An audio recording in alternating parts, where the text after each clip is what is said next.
The ethical problems raised are colossal, and the big problem that everybody faces is the obvious one. The technology develops far faster than the ethical underpinning.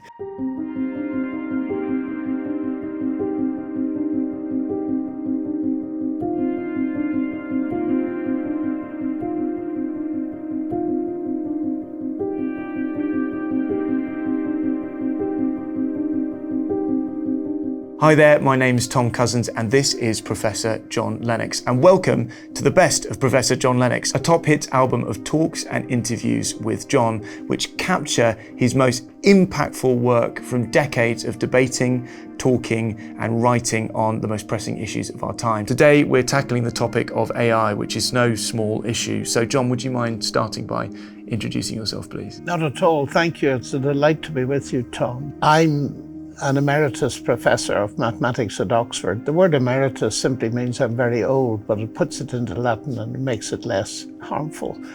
And I'm also an emeritus fellow at Green Templeton College in mathematics and philosophy of science. And John, would you mind telling us why you have become so interested in this subject in particular? This has developed over a number of years. I've always been interested in technology and its relevance to my Christian position. And I suppose standing back from it all, I started off as a mathematician and a philosopher of science, being interested in where science fits into the big picture of life.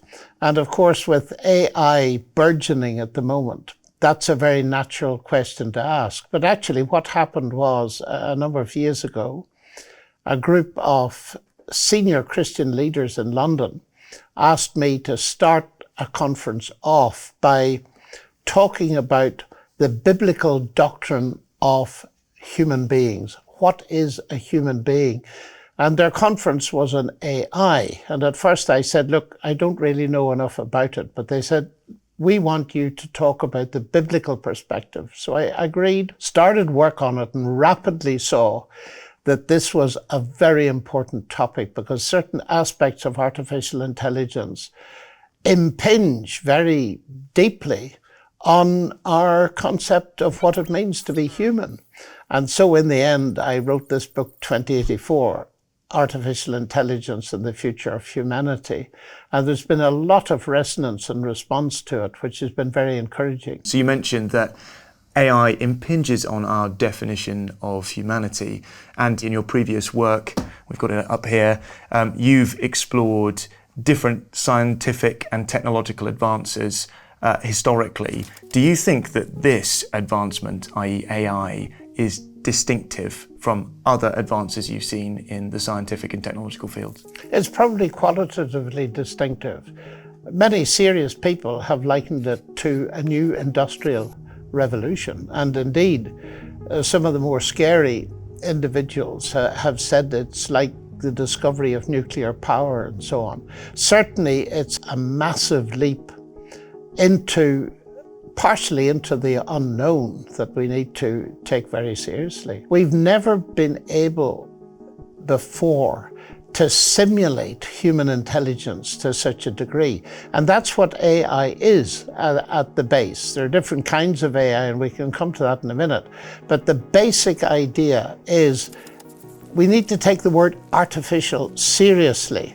A pioneer in the topic who rejoices in the name of Professor Joseph Ray Mellichamp of Alabama wrote a paper many years ago.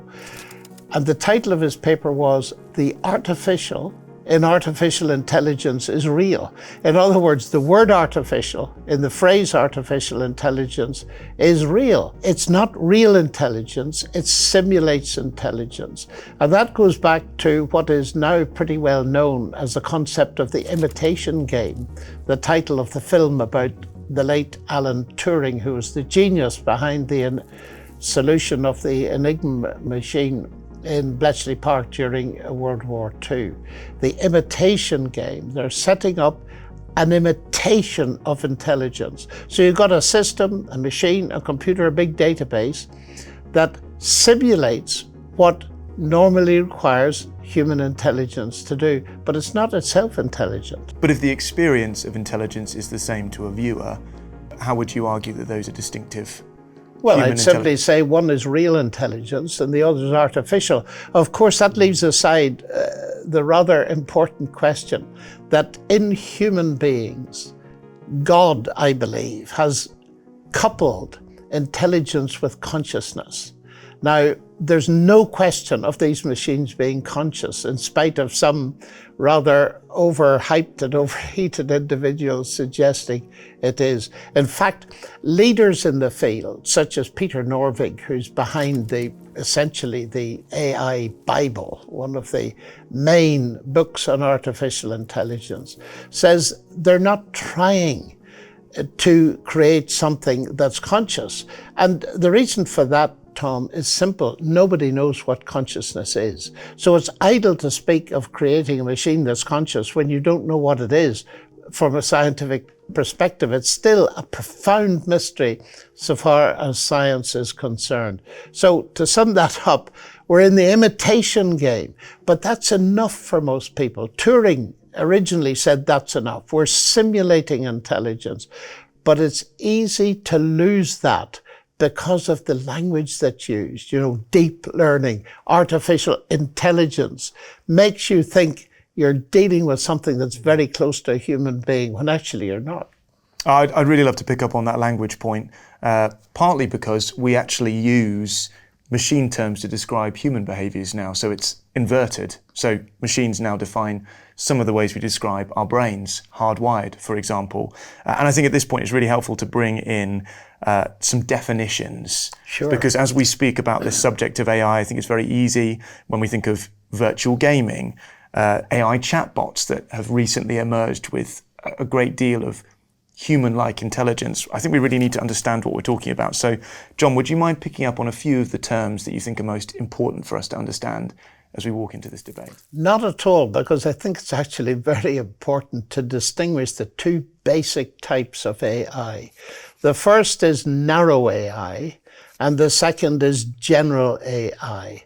Narrow AI is a system consisting of a computer, a database, and an algorithm. That is a step-by-step process that is used by the computer to pick out patterns in that database. Now let's give you a concrete example of that. Take a field where it really is being used to huge positive benefit, actually.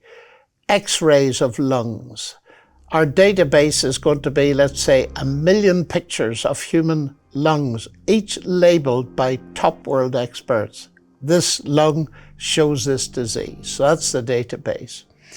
Now we take an X-ray of Tom Cousin's lungs, and the algorithm searches through and compares the photo of your lungs with those million very rapidly. And it comes out with and says, Tom Cousins probably has this disease. Now, at the present state of the art, the result of that will be usually a better diagnosis than you get at your local hospital. So you see, what's happening there is this is pattern recognition. It is doing something that would normally require a human intelligence to do. But when you think about it, for someone to sit down and compare a picture of your lungs with 1 million others would take a very long time indeed. And this is one of the hugely positive benefits of this kind of thing. I was just reading the other day that one process can reduce work on recognizing tumors from 2 weeks to 5 minutes. And this means huge savings in terms of medical resources and so on. So that's narrow AI, one thing that normally requires human intelligence. Artificial general intelligence, on the other hand, usually called AGI, is, as the name suggests, constructing a system that can do everything and more that would normally require human intelligence. In other words, we're moving now in the realm of the attempt to create a superintelligence. Now, there are two ways of looking at that. And of course, it is very much the subject of science fiction and hype, but nevertheless, there are serious scientists working on this, many of them. So let's think of that. We're constructing a superintelligence. How are we going to do it? Either you take human beings as they currently exist and you enhance them. How would you enhance them? Well, there are various methods. There's drugs. There's cyborg engineering. That is merging human beings with some mechanical technology like chips in the brain and so on. So enhancement is one thing, but there are other people that say the big problem with human intelligence is it's in a biological package and our biology deteriorates and dies. Why don't we start with something non-biological, like silicon, for example, and build a superintelligence up from scratch? So those are the two areas of research that are being developed at the moment. And there's a lot of money being poured into this. So, John, AI has appeared a lot in the media recently. We've actually had a few films that have come out that have created these visions of a future where AI becomes a sort of religion. And usually in these films, we see a pretty negative ending, an apocalypse of sorts. With all this public anxiety around AI, I'd love to hear from you what positive impact you see that could be derived from the AI programs that we're seeing now.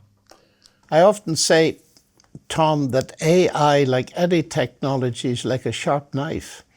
You can use a sharp knife to do surgery or murder someone. And the more advanced the technology, the more it can be used for good and the more it can be used for evil. I've given you the example of X-rays. There are a huge number of positive benefits of AI in medicine. Development of new drugs, development of vaccines. All of that has been accelerated by AI, and there are thousands of applications in that area. But let's take another area, crime prevention. We have facial recognition technology now that's so advanced that it can pick out a person not simply from their face, but from their gait, from their rear, so to speak, view. And that's wonderful if you want to pick out a terrorist in a football crowd.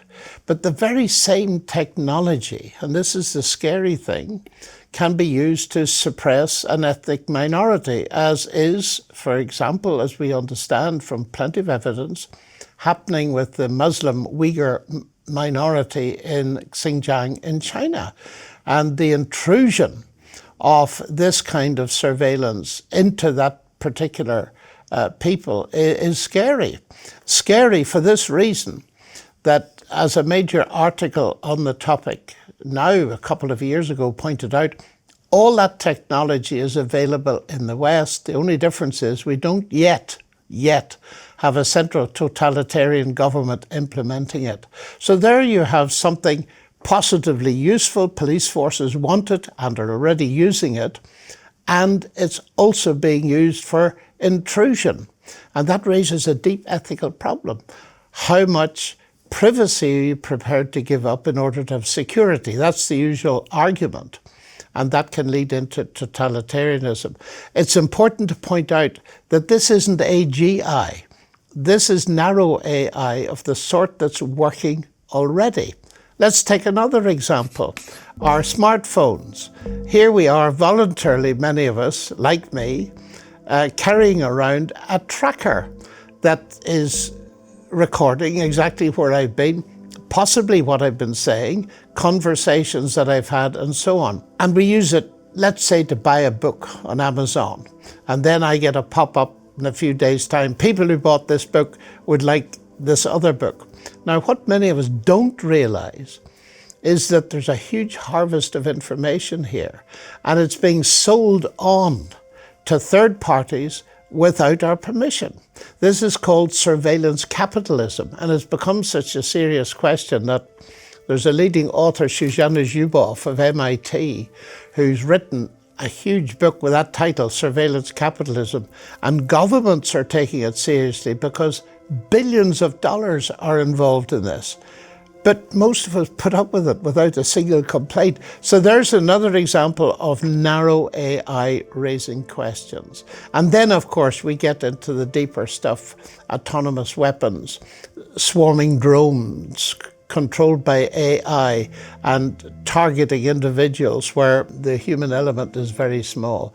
The ethical problems raised are colossal, and the big problem that everybody faces is the obvious one. The technology develops far faster than the ethical underpinning, which is why governments are seriously getting together to discuss regulation, and that's going to create immense problems. Thank you for bringing that up, John. I was going to mention regulation, but first, on your pop-up point, I would argue that our everyday experience of pop-ups is significantly worse. For example, I don't get told about other books I could buy once I've bought a book. I get told about a book that I could buy when I've had a conversation with someone else about said book. So that level of information that seems to be being recorded, I find it an interesting debate. I ask people, do you find that helpful? You know, it is predicting what I want to buy next. And in some ways, that's actually a very helpful thing. Yeah. Or do you find that intrusive? And I think 9 times out of 10, people find it scary and intrusive. Do you think we'll ever get used to being told what we want? I hope not. But I suspect the culture is such that young people are growing up with this. And by the way, I was giving you the most innocent examples. There's a lovely but scary example of someone who bought a robotic vacuum cleaner. And a few weeks after they'd bought it, they had a pop-up that said, the furniture in your dining room needs replacing. And it had taken pictures of everywhere. And it was suggesting furniture that could be put into that dining room.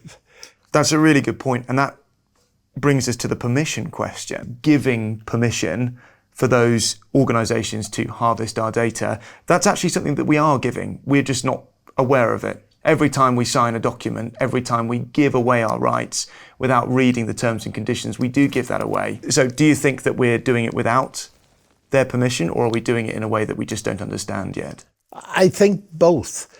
It's come to a head recently with the invention by Sam Altman and OpenAI of ChatGPT and ChatGPT-4 in particular, because it is a system that's trained on vast numbers of pieces of literature from the internet and books and so on. It's quite a complicated process. It dissects the book and takes big chunks out of them. I know, for example, it has been trained on several of my own books. And there's a class action going on in the US where major novelists and bestsellers who are making millions out of their books are complaining that they haven't been paid royalties. The copyrights have been infringed by the learning process of ChatGPT, but they have gained nothing from it. And it's pending to see what will happen, because it raises very deep questions. You can't move anywhere now without ethical questions being raised. So you've mentioned some advantages of AI. Yes. You've mentioned some problems with narrow AI. And I think the debate at the moment, in the next couple of months, in fact, many nations are meeting with academics to discuss the possibility of AI regulation.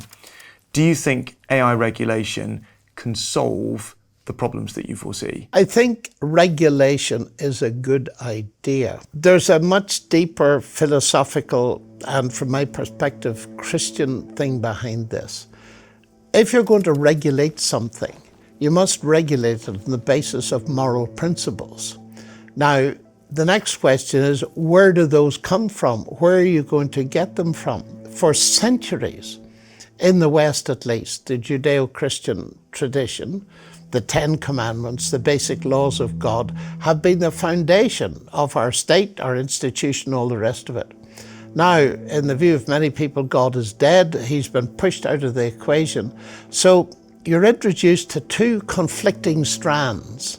First of all, the relativism. Whatever you say is the morality you want, you go by it. But the other extreme is totalitarianism, where into the vacuum left by the absence of God, all kinds of powerful influencers come who actually determine what is to be done.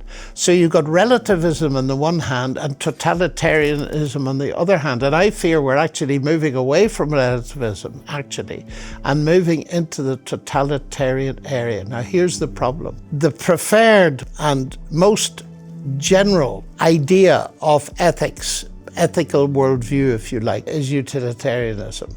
the maximum benefit for the maximum number of people. So that, for example, if you're dividing ice cream among children, you better give them millimetrically the same or you're in trouble. Now, applying that at the level of the state is what people are trying to do. If Tom Cousins wants to produce a certain AI system and says this is what it's going to do, and John Lennox is a competitive company competing with you, and say, look, if you develop that, Cousins, I will do this. That sounds wonderful, and it'll work provided you and I have equal amounts of power. The problem will come when you get so much power that when I say I'll do this, you'll lean forward and say, you'll do what? And you see an example in Hitler. When he was in his political infancy, he made treaties. When he got the power, he just tore them up. And that's the danger we face today. The hardest question to answer, the question that nobody wants to answer, is who said so? And until we have an authority that's central, we're going to be in trouble because the distribution of power is unequal. It was, after all, Vladimir Putin who said some years ago, the state or institution that controls AI will control the world. So John, in your book, 2084, Artificial Intelligence and the Future of Humanity, you talk about some possibly apocalyptic anxieties that we have about AI. Can you explore some of these more existential concerns about AI? Yes, I can, but I think it's important, first of all, to realize that in the nitty-gritty of everyday life now, we've got existential concerns. One of the big problems just with narrow AI is job loss. This technology is taking over many jobs that were done by professionals like lawyers and so on, and doing them well, like writing a will or a contract and all this kind of stuff. And the prediction for job losses is huge. So there's an existential problem at the very basic level. If people can't get jobs, then they're not going to eat and feed themselves. And that's a major problem in the two-thirds world. When I was in South Africa lecturing on this, the people said, you know, we're told to retrain so that we can take advantage of this new AI technology. But wait, we haven't got the educational infrastructure to train people, and we're in real trouble. Sticking with jobs. Job interviews are now often done by AI, by chatbots, so you don't face a real person, and they discuss with you your suitability for the job. But they're programmed by human beings who may well be biased, and you find out if you're a woman or a person of colour, you don't get the job. And bias in AI interrogative systems is a huge problem that people are trying again to regulate. So long before we get to the scary AGI scenarios, we have got real problems. Another huge problem, again with narrow AI, that's come up relatively recently is the deep fake. A little bit of audio of you, Tom Cousins, and a bit of video, and they can make you say anything they like. And there's been a meeting just in the last few days of the Five Eyes, and the head of MI5, the intelligence service in our country, said the next general election, wherever it is going to face huge problems of electoral disruption by deepfake technology, making politicians say what they want them to say and pulling them down, character assassination, all the rest of it.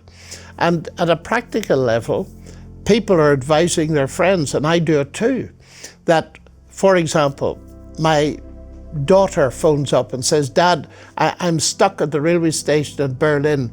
I've lost my ticket to fly home. Can you wire me £1,000? Now, a father's heart would respond, but it's not actually your daughter speaking. It's an audio deep fake. And many people have already been caught with this. Now, AGI, Max Tegmark, in an interesting book, Life 3.0, gives you a series of AGI scenarios. And interestingly, he uses the word God for some of them. For example, the protector God, where the AGI that's developed is benevolent, is kind to human beings, treats them well, and gives them a glorious utopian life. And then he moves on to other scenarios. The exact opposite, for example, is where an AGI develops that destroys human beings because they're getting in the way of its agenda, which may well have been set by human beings, and maybe keeps a few human beings for pets, but that's about it. And he goes through these scenarios. But what fascinates me about his book, and I put this into my book, is that the scenario on which he spends most of his time is what he calls the Omega Project. Now, the Omega Project is essentially an artificial intelligence that starts using some of Amazon's technology and platforms to build up a colossal workforce and eventually take over the economics of the entire planet. So you've got a world government, you see. Now that's very interesting because this is not a new idea.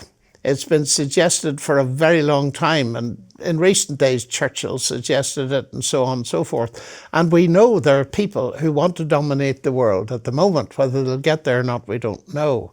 But that idea of a world government, and he goes further and he says there's going to be economic control, and this Omega system is going to force everybody to wear a bracelet.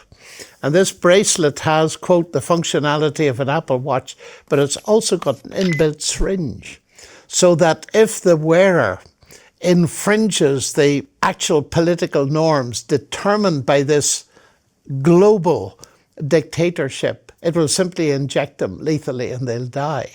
Now, what interests me about that, Tom, frankly, is this. This is a scenario that he appears to take seriously. He doesn't know which one, to be fair to Max. But if he's prepared to take that seriously, what I want to say is 20 centuries earlier, an eerily similar scenario is painted by the book of Revelation in the New Testament, which talks about a monster.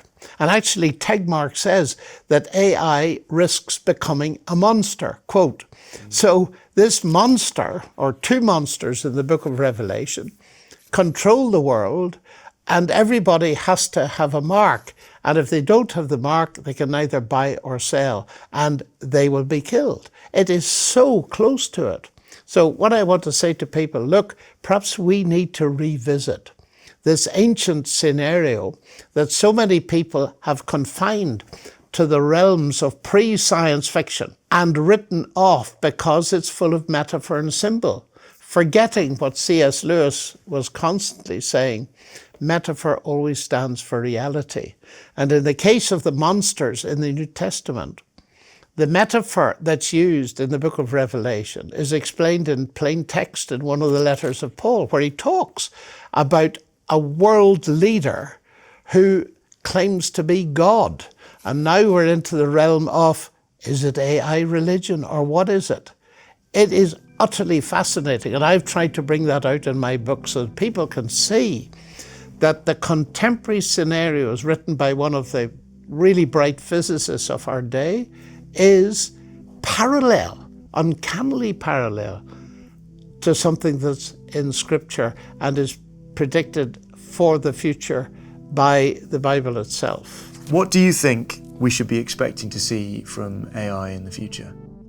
Well, I think that it's worth going back to some of the fundamental stuff, like Huxley and Orwell, Brave New World. There's an interesting comment on both of those by Neil Postman, who wrote a brilliant book, Amusing Ourselves to Death, I think it was called. And Orwell warns that we will be overcome by an externally imposed oppression. That's the sort of big brother concept, or AGI that's not benevolent and controls us. But that was Orwell's view. Huxley's view is that people will fall in love with their technology, and they will so love the oppression, which it is, that they will quite willingly undo, I quote Postman, their capacity to think. So Orwell feared that what we hate will ruin us. Huxley feared that what we love will ruin us. What I see is that both are happening simultaneously. We have a kind of love-hate relationship. We love our technology, but we fear what it might do to us. So as we look to the future, I think we're going to see those two strands all the time permeating society, and it very much depends whether enough regulation will be brought in to make sure the benevolent side wins. But that is not certain. So are there differences amongst scientists around the future of AI in the scientific community? I think there are. I mean, I get the impression that you get techno-optimists and techno-pessimists. The optimists are, we're going to have a glorious future and AI is going to benefit everybody. And others who think that AI is going to destroy us. Elon Musk, you remember, said AI is summoning the demon.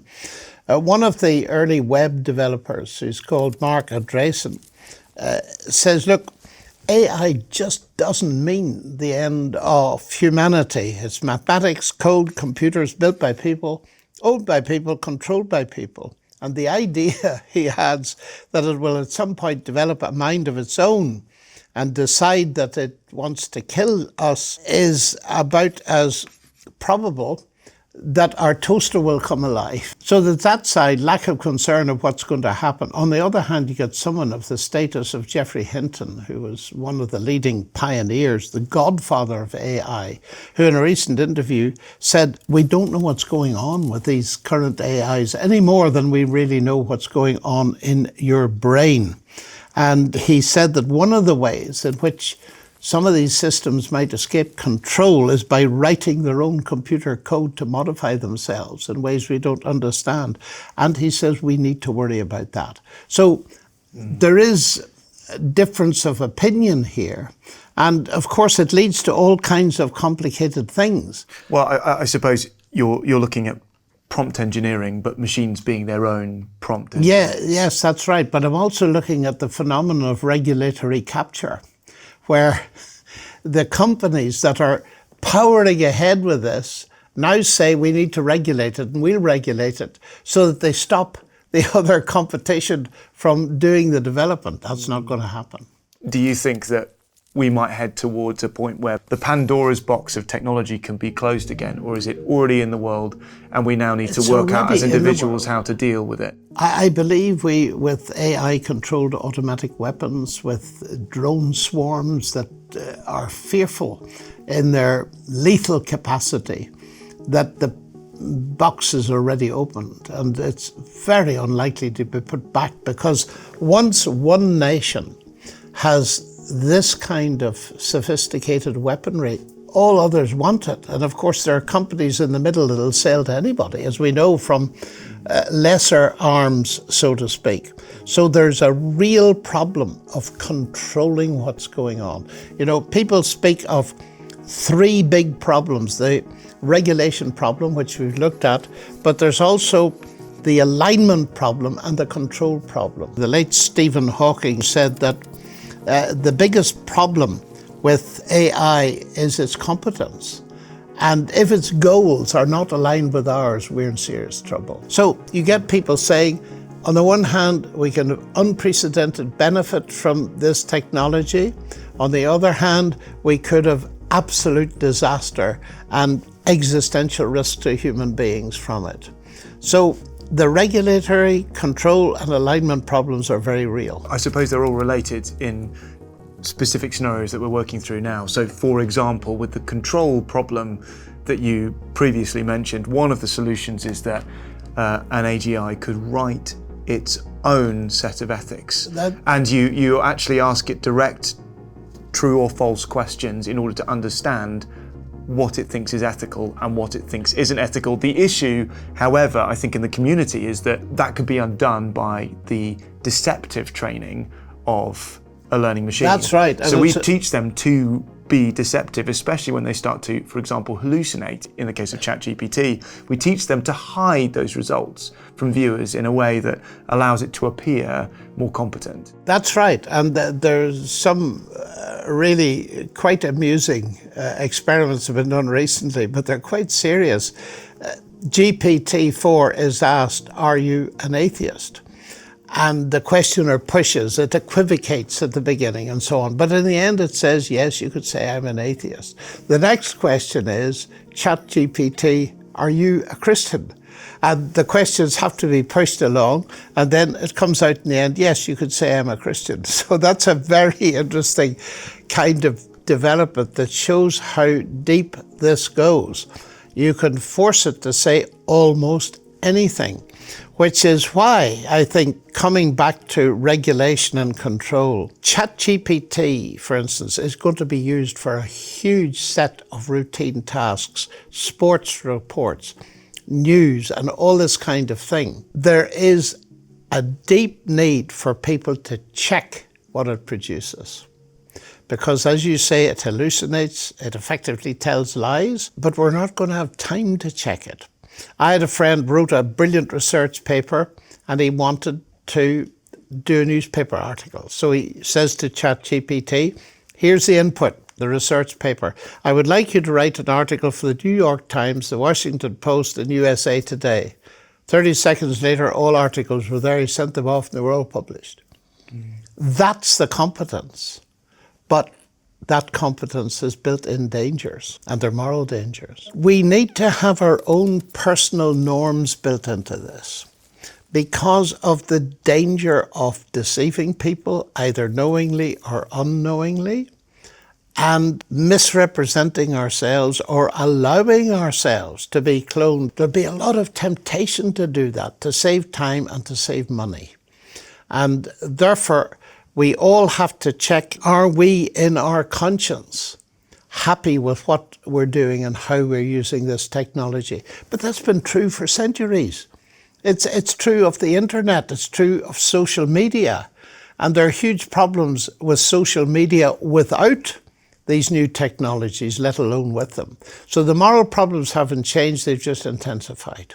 Thank you for talking us through your terms and your ideas around AI. Thank you for talking us through these bigger picture existential problems that you see, and also for helping us to understand the balance with technology. I think to you they are tools, simply tools, and it's how we use them which is important. But looking to the future, trying to find good ways of controlling, regulating, and understanding the alignment of these machines to our own needs and definitions of humanity. Thank you, John. Thank you for listening as well. This has been the best of Professor John Lennox. Bye.